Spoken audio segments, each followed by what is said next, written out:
अस्सलाम वालेकुम जी। जी हमारा काफ़ी बीच में गैप आ गया। नेक्स्ट लेक्चर आज से स्टार्ट हो जाएंगे जी। नेक्स्ट लेक्चर हमारा प्रोजेक्टाइल मोशन का है। प्रोजेक्टाइल मोशन एक टू डायमेंशनल मोशन की एग्जांपल है।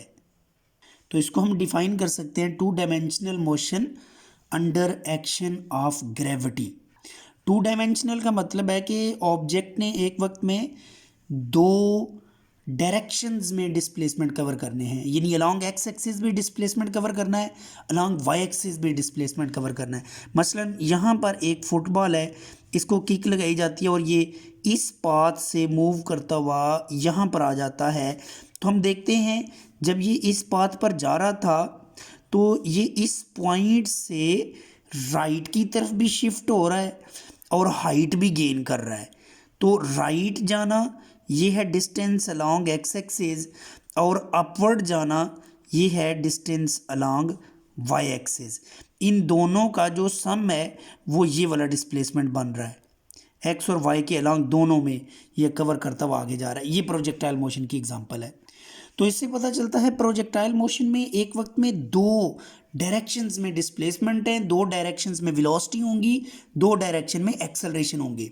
अगर हम पहले डिस्प्लेसमेंट की बात करते हैं, फर्ज करो डिस्प्लेसमेंट अलोंग एक्स एक्सिस को मैं डायरेक्शन के साथ शो करता हूं, तो ये एक्स आई आई डायरेक्शन है, एक्स उसकी मैग्नीट्यूड है डिस्प्लेसमेंट की अलोंग वाई एक्स एक्सिस, और वाई एक्सिस की अलोंग डिस्प्लेसमेंट है वाई जे, जे उसकी डायरेक्शन और वाई मैग्नीट्यूड ऑफ डिस्प्लेसमेंट। जब इन दोनों को ऐड करते हैं, ये distance along x axis distance along Y axis, तो इनको हेड टू टेल रूल से ऐड करना पड़ेगा। यानी फर्स्ट वेक्टर अगर एक्स आई है तो उसके हेड के साथ हमने ये जो दूसरा वेक्टर है जिसका नाम वाई जे मैंने रखा उसको अटैच करेंगे, तो इनका ये जो सम निकलेगा ये प्रोजेक्टाइल मोशन वाला पाथ आ जाएगा। इसको फर्ज करो हम आर का सिंबल दे देते हैं, तो इसकी इक्वेशन हम ये लिख सकते हैं, r will be equal to x i plus y j. तो ये नेट डिस्प्लेसमेंट आ जाएगा जिसको पोजीशन ऑफ प्रोजेक्टाइल कह सकते हैं। प्रोजेक्टाइल का मतलब है वो ऑब्जेक्ट जो प्रोजेक्टाइल मोशन परफॉर्म करे। मसलन ये जो फुटबॉल मैंने कहा था, ये फुटबॉल इस पाथ पर जा रहा है तो फुटबॉल बजाते खुद एक प्रोजेक्टाइल है। तो प्रोजेक्टाइल को हम ये डिफाइन कर सकते हैं, projectile is the object performing projectile motion. Next हम प्रोजेक्टाइल की वेलोसिटी की बात करते हैं। ये मैंने एक प्रोजेक्टाइल का पाथ ड्रा कर दिया है, तो जो इनिशियल वेलोसिटी यहाँ से इसको ऐसे थ्रो किया गया, जो इसकी इनिशियल वेलोसिटी है उसका नाम अगर वी नॉट रख दिया जाए, ये मैक्सिमम होगी। यहाँ पर जो भी वेलोसिटी होती है ना वो मैक्सिमम होती है, ऊपर जाते हुए ये कम होती जाती है।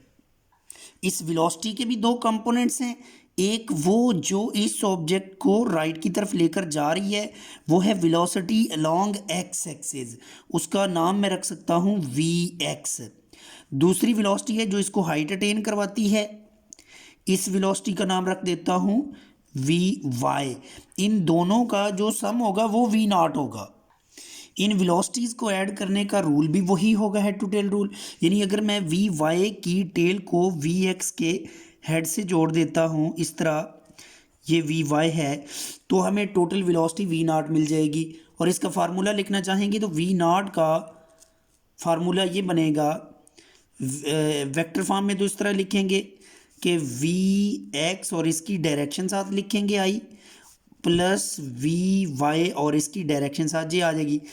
इसकी अगर हम मैग्नीट्यूड कैलकुलेट करना चाहते हैं तो एक्स कंपोनेंट का स्क्वायर प्लस वाई कंपोनेंट का स्क्वायर होल अंडर रूट करेंगे तो ये मैग्नीट्यूड ऑफ टोटल वेलोसिटी आ जाएगी।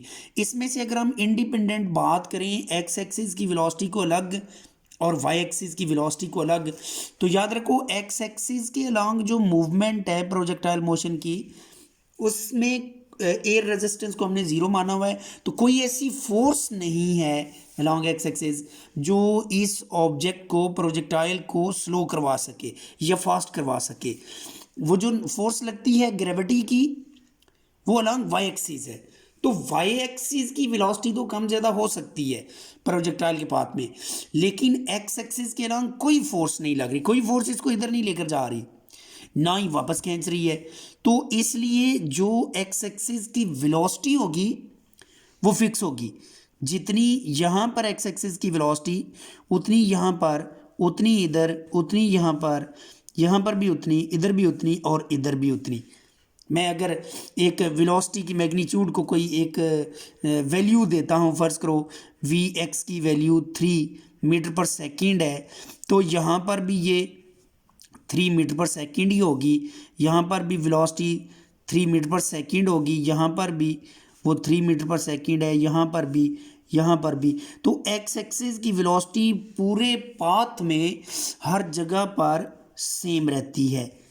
तो हम ये कह सकते हैं velocity along x axis remains constant at all points of the path of projectile.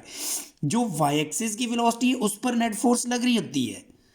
मसलन जब ये प्रोजेक्टाइल ऐसे ऊपर जा रहा है किसी भी पॉइंट पर, ग्रेविटी उसको नीचे खींच रही होती है, तो ऊपर जाते हुए तो वाई एक्सिस की वेलोसिटी कम होगी क्योंकि ये जाता ऊपर है प्रोजेक्टाइल और ग्रेविटी इसको नीचे खींचती है। तो वाई एक्सिस की वेलोसिटी यहाँ पर ग्रेटर है। फर्ज करो इसकी वैल्यू को 4 लिखता हूँ, तो ऊपर जाते हुए यहाँ पर ये वैल्यू कम हो जाएगी, 3 हो जाएगी, यहाँ पर और कम हो जाएगी, फर्ज करो 1 हो जाती है, यहाँ पर जाके ये 0 हो जाएगी। टॉप पॉइंट पर ये जिस जगह पर सिर्फ हॉरिजॉन्टल लाइन बन जाती है, तो यहाँ पर वाई एक्सिस की वेलोसिटी 0 हो गई है टॉप पर, ठीक है। और उसके बाद फिर ये नीचे जाते हुए यहाँ पर बढ़ेगी, थोड़ी सी ज़्यादा हो जाएगी, यहाँ पर और ज़्यादा हो जाएगी, यहाँ पर फिर मैक्सिमम हो जाएगी। तो वाई एक्सिस की जो वेलोसिटी है ना, वाई एक्सिस, इसके 3 पार्ट्स में लिख रहा हूँ कि ये ऊपर जाते हुए कम होती है, डिक्रीजेज अपवर्ड, और टॉप पर जाकर 0 हो जाती है, और फिर जब नीचे आता है प्रोजेक्टाइल तो ये इंक्रीज कर रही होती है डाउनवर्ड डायरेक्शन में। तो टॉप पर 0 है। किसी भी जगह पर जो टोटल वेलोसिटी है उसको हमने कैलकुलेट करना होगा, तो एक्स और वाई दोनों का सम लेना है, और वो सम लेने का रूल मैंने ये ऊपर मेंशन कर दिया, ये वाला, ठीक है। अब इस फार्मूले के तहत आप देखते हो कि इनिशियल पॉइंट पर 3 और 4 को सम करना हो, 3 square plus 4 square whole under root करेंगे तो यहाँ पर आंसर आ गया 5। यहाँ पर थोड़ा सा कम हो जाएगा क्योंकि 3 square plus 3 square whole under root करना है, यहाँ पर और कम हो जाएगा, 3 square plus 1 square whole under root करना है, और जो टॉप पॉइंट है यहाँ पर 3 square plus 0 square whole under root, तो ये 3 आ जाएगा। इसका मतलब है टॉप पर जाकर वाई एक्सिस की जब 0 हो जाती है तो जो एक्स एक्सिस की वेलोसिटी है वही टोटल वेलोसिटी आ जाएगी, और यहाँ पर वेलोसिटी मिनिमम हो जाती है, और वो उतनी रह जाती है जितनी वेलोसिटी अलोंग एक्स एक्सिस है, ये टोटल वेलोसिटी भी इतनी आ जाएगी, ठीक है।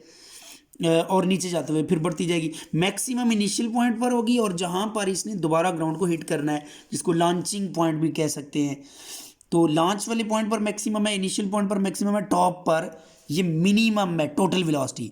वाई एक्सिस की टॉप पर 0 है, एक्स एक्सिस की 0 नहीं है।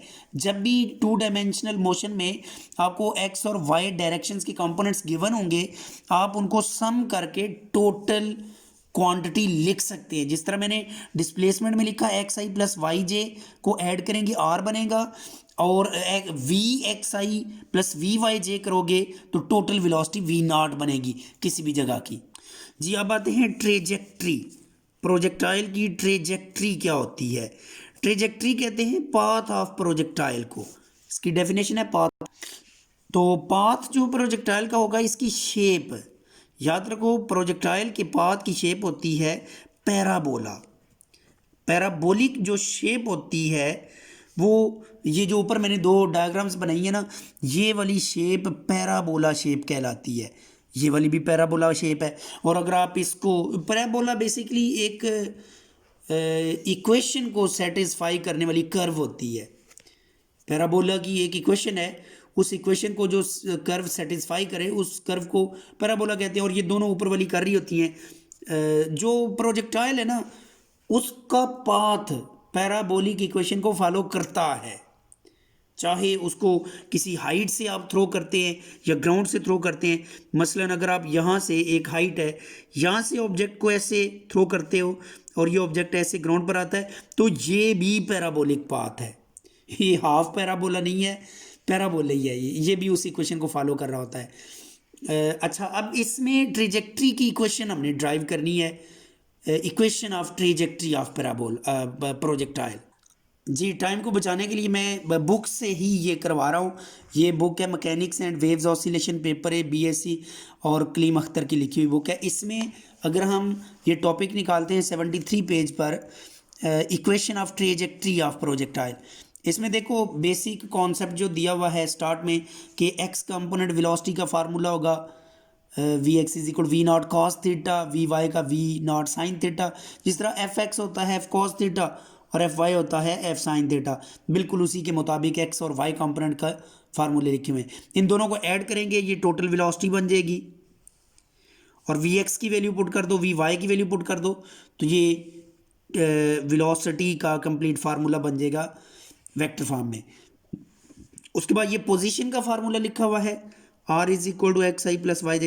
ये जो दो फार्मूले हैं ना, बेसिकली इक्वेशन 1 और 2, इनको हमने आगे ट्रेजेक्ट्री के फार्मूले में पुट करना है, इसलिए पहले उन्होंने यहाँ पर लिख दिया है। अच्छा, अब उसके बाद नेक्स्ट जो ग्रेविटी की फोर्स है उसका फार्मूला लिखा हुआ है, force of gravity will be equal to minus M G sine theta. Negative का मतलब ये है कि यहाँ पर जो फोर्स ऑफ ग्रेविटी है ये ऑपोजिट है इनिशियल वेलोसिटी के। ये मैंने लिख दिया। नेगेटिव का मतलब है कि जो फोर्स ऑफ ग्रेविटी का ये फार्मूला हमने लिखना है, तो force of gravity initial velocity की ऑपोजिट है। इनिशियल वेलोसिटी आप देख सकते हैं इस डायग्राम में, ये इनिशियल वेलोसिटी की डायरेक्शन वी नॉट, जबकि फोर्स ऑफ ग्रेविटी ने डाउनवर्ड एक्ट करना है, तो उसके ऑपोजिट होने की वजह से नेगेटिव इसके साथ साइन लिखेंगे। एफ की जगह एम ए फार्मूला लिखेंगे, तो ये फार्मूला बन गया। उसके बाद ए को हम डबल डेरिवेटिव ऑफ डिस्प्लेसमेंट से शो कर सकते हैं। ये वैसे आपको पता ही होगा मैथमेटिक्स पढ़ने वाले बच्चे कि देखो डिस्प्लेसमेंट एक्स है, आप इसका जब डेरिवेटिव लेते हो विद रिस्पेक्ट टू टाइम तो ये बन जाता है वेलोसिटी। तो अब वेलोसिटी, ये सारी चीज़ अब वेलोसिटी है। अब इसका फर्दर डेरिवेटिव लोगे वेलोसिटी का, ये D x over D T velocity है, इसका फर्दर डेरिवेटिव लोगे डी बाई डी टी, तो अब ये बन जाएगा एक्सेलरेशन, क्योंकि वेलोसिटी का डेरिवेटिव लेने से एक्सेलरेशन बनता है। और डिस्प्लेसमेंट जो एक्स मैंने शो किया ये अलॉन्ग एक्स एक्सिस होता है। अगर आप एक्स और वाई का जो सम है डिस्प्लेसमेंट, जिसको आर कहते हैं पोजीशन, तो अगर आप इसको आर से शो कर दो, ये D R by D T हो जाएगा, और ये D R by D T का फर्दर डेरिवेटिव जिसको आप लिख सकते हैं D square R over D T square. तो ये एक्सेलरेशन का ही फार्मूला है, ये जो इधर बुक में शो किया हुआ है।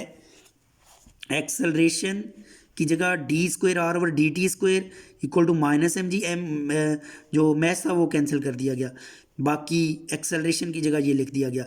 इसको उसी तरह सेपरेट किया, यानी डी स्क्वेयर आर था ना, D R by D T, और फर्दर डेरिवेटिव उसको डी बाई डी टी कर दिया गया। टी को दूसरी, डी टी को दूसरी साइड पर भेज देते हैं, माइनस डी टी आ गया। अब इसको इंटीग्रेट करते हैं। ये हम जो इक्वेशन ड्राइव कर रहे हैं ना, उसका मैं बेसिक आपको कॉन्सेप्ट दे दूं कि हमने, यानी जो चीज़ याद रखने वाली है कि ये जो फार्मूला है ना, force of gravity F is equal to M G, जिसको हमने माइनस एम जी और ये वेक्टर फॉर्म में लिखा है, इस फार्मूले से हमने कैलकुलेट करना है पोजीशन वेक्टर आर को। ठीक है, जब आर को कैलकुलेट कर लेंगे तो इसके दो कंपोनेंट्स सेपरेट कर देंगे, क्योंकि आर के दो कंपोनेंट्स होते हैं, एक एक्स कंपोनेंट एक वाई कंपोनेंट। जो एक्स कंपोनेंट होगा इसमें से हम फाइंड करेंगे टाइम को, और फाइंड करके इस टाइम को पुट कर देंगे वाई कंपोनेंट के अंदर, पुट इन वाई इसमें, तो ये फाइनल फार्मूला हो जाएगा। यानी हमने ये अपने माइंड में कॉन्सेप्ट बनाना है कि डिस्प्लेसमेंट का फार्मूला हम ड्राइव करेंगे, ये पोजीशन वेक्टर का फार्मूला ड्राइव करेंगे फोर्स की मदद से, वहां से एक्स और वाई कंपोनेंट्स को सेपरेट करेंगे, एक्स कंपोनेंट से टी को तलाश करेंगे और उसको वाई कंपोनेंट में पुट कर देंगे, तो ये इक्वेशन ऑफ ट्रेजेक्ट्री बन जाएगी। उसके लिए मैंने ये इक्वेशन जो F is equal to M G लिखा, वहाँ से हम पहुँच गए ये एक्सेलरेशन को इन टर्म्स ऑफ डिस्प्लेसमेंट लिख लिया है। अब इसकी इंटीग्रेशन जब इधर भी करेंगे इधर भी इंटीग्रेशन करेंगे तो ये इंटीग्रेशन डिफरेंशियल से कैंसिल हो जाएगी, और इधर ये जो डिफरेंशियल डी है इससे इंटीग्रेशन कैंसिल होगी, तो इधर बच जाएगा माइनस जी टी, और साथ आ जाएगा एक कांस्टेंट जिसको हम सी लिख लेंगे। यही चीज़ अगले पेज पर शो की हुई है ये, ठीक है। अब इसमें ये जो आंसर आ गया है, इसमें सी को कैलकुलेट करने के लिए इनिशियल बाउंड्री कंडीशंस यूज़ करेंगे, यानी जब टाइम टी ज़ीरो था तब D R by D T का आंसर वी नॉट था, यानी प्रोजेक्टाइल मोशन में आप देखते हैं ना, ये प्रोजेक्टाइल मोशन है, तो जब टाइम ज़ीरो होता है तो इस जगह पर जो वेलोसिटी है ना वो वी नॉट है, इनिशियल वेलोसिटी ऊपर जाते हुए ये कम होती जाएगी। जब टाइम ज़ीरो था उस वक्त D R by D T का आंसर इनिशियल वेलोसिटी आ जाएगा, तो इसलिए D R by D T की जगह वी नॉट पुट करेंगे ऊपर वाली फार्मूले में, तो ये प्रूव हो जाएगा कि सी का आंसर है वी नॉट, ठीक है। इसको फिर इसी फार्मूले में सी की जगह पुट कर दिया जाएगा, तो ये नीचे फार्मूला लिख दिया गया, ये डी आर का फार्मूला आ गया। इसमें डी टी को फर्दर फिर दूसरी साइड पर ले जाए, ये इधर डी दूसरी साइड पर लेकर जाएंगे, ये डी टी आ गया और इसके साथ भी डी टी आ गया, फिर इसको फर्दर इंटीग्रेट कर देंगे विद रिस्पेक्ट टू टाइम। हाँ, तो ये इंटीग्रेशन जब इधर भी लिखेंगे इधर भी, तो ये अगेन डिफरेंशियल इस इंटीग्रेशन को कैंसिल कर देगा। दूसरी साइड पर ये टी मौजूद है तो ये टी स्केयर बाई टू लिख देंगे, T square over two minus अपनी जगह पर रहेगा, और इस वी नॉट का ये डिफरेंशियल इसमें भी आएगा ना, तो इसका तो सिंपल ये डी और इंटीग्रेशन कैंसिल हो जाएंगी, तो ये वी नॉट टी आ जाएगा, फार्मूला आ गया। इसमें वी नॉट का वो जो स्टार्ट में हमने फार्मूला लिखा था, V nought cos alpha plus V not sine alpha, X और वाई कंपोनेंट की वैल्यू पुट करके, ये वो वाली वैल्यू है, टी साथ उसी तरह मल्टीप्लाई, तो ये पोजीशन वेक्टर का एक फार्मूला बन गया है इक्वेशन नंबर 3 में। फिर इसको हमने कंपेयर करना है कि आर को हम लिख सकते हैं x i plus y j, तो यहाँ से एक्स कंपोनेंट को एक्स के साथ और वाई को वाई के साथ कंपेयर करना है, यानी आई इधर राइट साइड पर आई दो जगह पर है, ये जे दो जगह पर है, आई एक जगह पर है, ये जे इधर भी है, जे इधर भी है, तो इन दोनों जेज को ये इकट्ठा कर लिया गया, ठीक है, अगले स्टेप में, और आई कंपोनेंट को सेपरेट कर लिया गया। इसमें आई कंपोनेंट को आई से, जे कंपोनेंट को जे से कंपेयर करेंगे, तो ये दो फार्मूले बन जाएंगे, एक एक्स का position vector along x axis, दूसरा position vector along Y axis separately. इसमें से मैंने कहा था एक्स में से टी को सेपरेट करेंगे, ये जो एक्स फार्मूला है इसमें से ये टी को सेपरेट किया हुआ है, और इसको फिर पुट कर देना है इस वाई फार्मूले में, तो उसकी ये मैथमेटिकल फॉर्म नीचे लिखी हुई है, ये ठीक है। तो ये जो इक्वेशन फाइनली बन गई है ये इक्वेशन ऑफ ट्रेजेक्ट्री है, X tan alpha minus G X square over two V not square cos square alpha. ये इक्वेशन पैराबोलिक शेप को रिप्रेजेंट करती है, यानी इसमें आप एक्स की वैल्यू पुट करते जाएं वाई का आंसर आ जाएगा, एक्स और वाई का ग्राफ ड्रा करेंगे तो वो बिल्कुल इसी तरह का बनेगा ये पैराबोलिक शेप जी। उसके बाद हमने प्रोजेक्टाइल मोशन के लिए फार्मूले ड्राइव करने हैं हॉरिजॉन्टल रेंज के लिए। हॉरिजॉन्टल रेंज में आपने ये हॉरिजॉन्टल रेंज क्या है, रेंज ये है कि प्रोजेक्टाइल मोशन का ये जो हमने पाथ ड्रा किया है इसका सिर्फ ये वाला डिस्टेंस अलोंग एक्स एक्सिस इसने कितना डिस्प्लेसमेंट कवर किया, ये रेंज होती है। इसका मतलब है कि वो जो एक्स और वाई दोनों डायरेक्शन में डिस्प्लेसमेंट है, ये जिसकी इक्वेशन ऑफ ट्रेजेक्ट्री लिखी हुई है, इसमें अगर वाई एक्सिस का डिस्प्लेसमेंट ख़त्म कर दें तो बाकी सिर्फ एक्स का बच जाएगा, यानी वाई की जगह हमने ज़ीरो पुट कर देना है, बाकी एक्स वाला डिस्प्लेसमेंट बच जाएगा, वो रेंज आ जाएगी। तो ये फार्मूला बन गया, इसमें से एक्स को कॉमन ले लें तो यहाँ से पता चलता है एक्स की दो वैल्यूज़ निकलेंगी, एक तो एक्स इक्वल टू ज़ीरो है, या फिर ये जो पूरी ब्रैकेट है इसका आंसर ज़ीरो है। दो जो सेकंड है पूरी ब्रैकेट इक्वल टू ज़ीरो लिखी हुई है, ये tan alpha minus G X over 2v0 square cos square alpha equal to zero. इसमें से अगर आप x को सेपरेट करते हो, देखो इसमें भी x मौजूद है ये वाला, तो यहाँ से x को सेपरेट करोगे तो ये फार्मूला बनेगा। इसमें जो tan अल्फा है फर्दर आप उसको साइन ओवर कॉस की फॉर्म में लिख लोगे।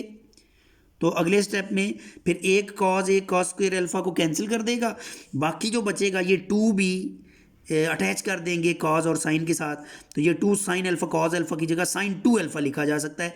ये फार्मूला है मैथमेटिक्स में, ट्रिग्नोमेट्री में 2 साइन अल्फा कॉज अल्फा की जगह साइन 2 अल्फा लिख सकते हैं। तो ये जी x का आंसर आ गया। एक x का आंसर ज़ीरो आया, एक x का आंसर आया v0 sine 2 alpha over g। ठीक है, ये है पोजीशन इनिशियल पोजीशन है, और ये x is equal to v0 sine 2 alpha over g, ये फाइनल पोजीशन है, यानी पॉइंट ऑफ लॉन्चिंग लिखा हुआ है। तो फाइनल पोजीशन में से इनिशियल पोजीशन को माइनस करेंगे तो सिर्फ x एक्सिस का डिस्प्लेसमेंट आ जाएगा। एक्स एक्सिस का इनिशियल पोजीशन तो वैसे ही हमारी जीरो निकली है, यानी हम स्टार्ट ही बेसिकली ओरिजिन से हुए हैं इधर। तो यहाँ पर x इक्वल टू ज़ीरो है और इस जगह पर x is equal to v0 sine 2 alpha over g ये लिखा हुआ है। तो इन दोनों का जो डिफरेंस है ना वो ये वाली रेंज निकल आएगी। ठीक है, वो डिफरेंस यही निकलेगा v0 sine 2 alpha over g।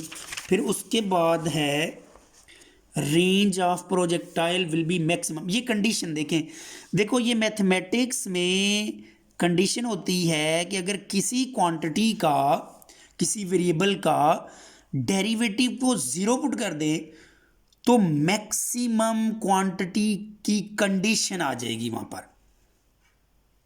ये रेंज का अगर डेरिवेटिव ज़ीरो पुट कर देंगे तो हमें रेंज मैक्सिमम की कंडीशन मिल जाएगी कि रेंज ने मैक्सिमम किस एंगल पर होना है।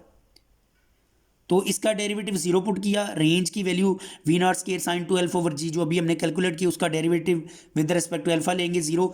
तो यहाँ पर डेरिवेटिव ज़ाहिर है साइन 2 अल्फा का cos 2 अल्फा आ जाएगा और 2 अल्फा का फर्दर 2 आ जाएगा, वो ये 2 लिखा हुआ है इक्वल टू ज़ीरो। और यहाँ से g दूसरी तरफ जाके ज़ीरो हो गया और 2v0 भी दूसरी तरफ जाके ज़ीरो हो गया, बाकी cos 2 alpha equal to zero बन गया। इसमें से cos इनवर्स ऑफ ज़ीरो 90 होता है और 2 दूसरी तरफ जाके डिवाइड होगा, so alpha equal to 45 degree पर रेंज मैक्सिमम होगी। अगर आप किसी ऑब्जेक्ट को ऐसे 45 के, यानी यहाँ पर एक दफ़ा ऑब्जेक्ट को ऐसे फेंका 30 के एंगल पर, उतनी ही फोर्स लगा के 45 के एंगल पर फेंकोगे तो मैक्सिमम दूर जाएगा।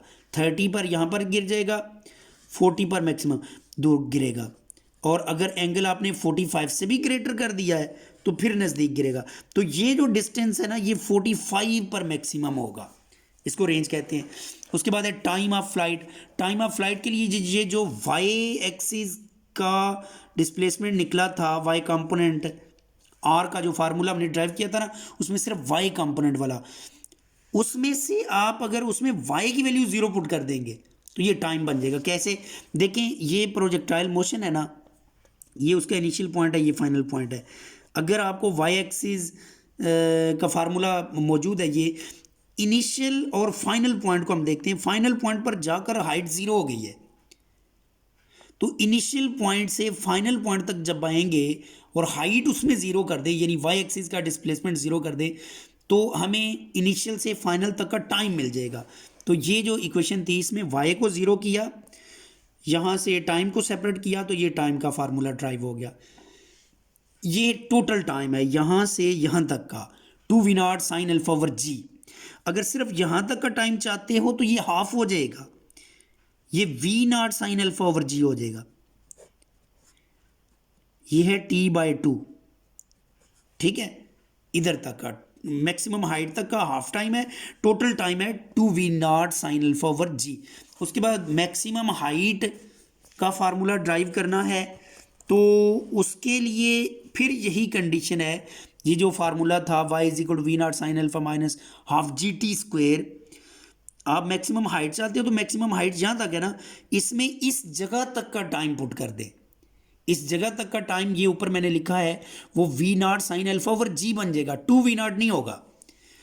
तो अगर आप इसी फार्मूले में इस टी की जगह और इस टी की जगह पुट कर देते हैं ये वाली वैल्यू वी नॉट साइन, क्योंकि यहाँ तक का जो टाइम है ना वो t/2 है, टोटल टाइम का हाफ है, तो v not sine alpha over g इन दोनों टाइम्स की जगह पुट करेंगे।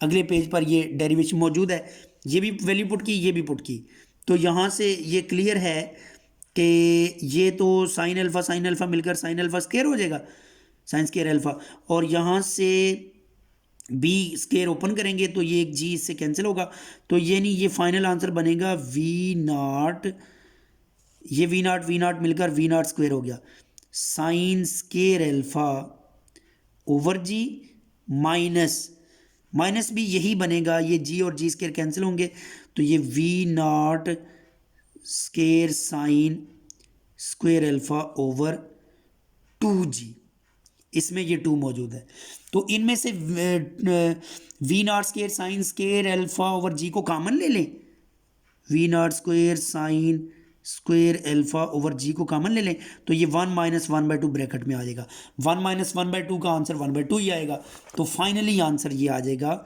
हाइट का। यहाँ तक ये चैप्टर तो कंप्लीट है, लेकिन इस चैप्टर में फर्दर जो मिसिंग टॉपिक हैं वो नेक्स्ट लेक्चर में मैं बताऊंगा, वो हम करेंगे। ओके जी, अल्लाह हाफिज़।